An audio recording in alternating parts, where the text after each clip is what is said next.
Thank you for tuning in to Shark News Network. I'm Adriana Horton. Our top story tonight, a St. Louis high school teacher with the help of his students dedicate his time to making our community feel appreciated.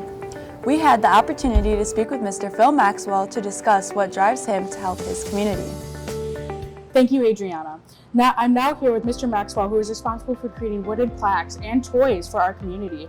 So what does it mean to you to give back to the community?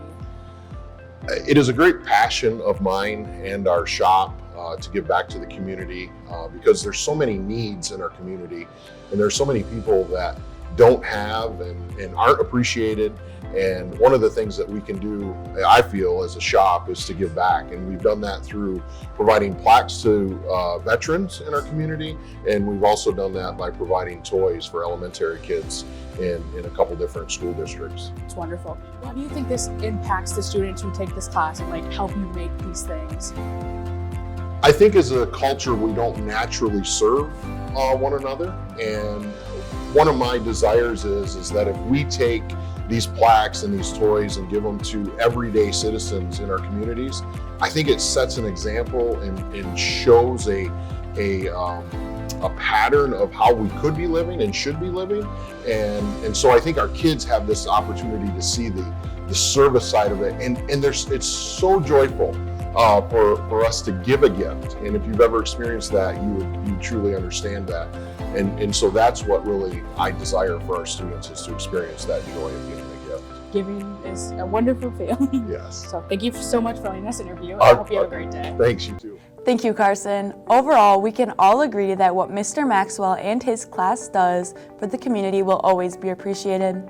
Regarding other news, the national staffing shortage continues to grow as more job opportunities arise with no workers to fill them. We met with our local general manager of the Elma NCG Cinema to understand the effect the staffing shortage has on public service-based industry. In the field, we currently have Devontae Nava speaking with Sam Merrifield, manager of the Elma NCG Cinema, about the staffing shortage.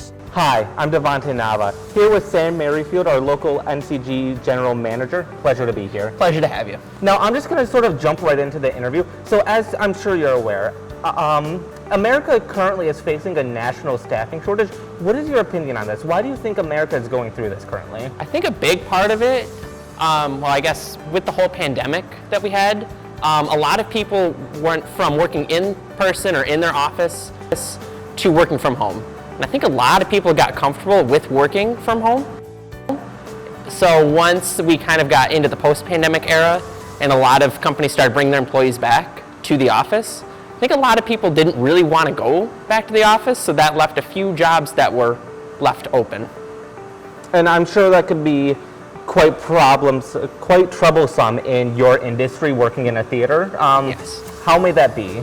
So for NCG, we are predominantly work in the office type business. We're largely a customer service oriented business, to where you actually have to be at the theater in order to do your job.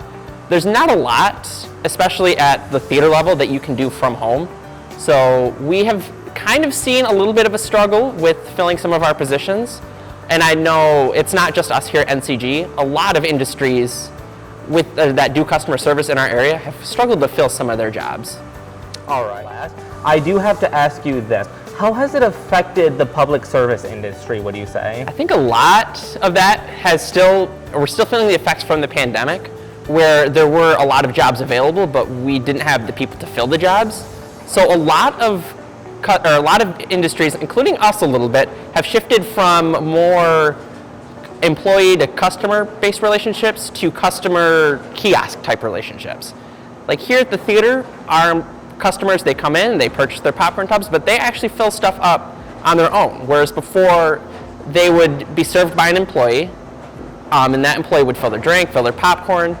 While there is still a little bit of human interaction, there's not as much as there was pre-pandemic. All right, well, thank you for the time. It's been a pleasure being here. And a pleasure to have you. Thank you, Devontae. With more people looking for employment in our community and in the nation, there is hope that the national staffing shortage can come to a very desired end. Thank you for tuning in to our broadcast. This has been Shark News Network. Have a great day.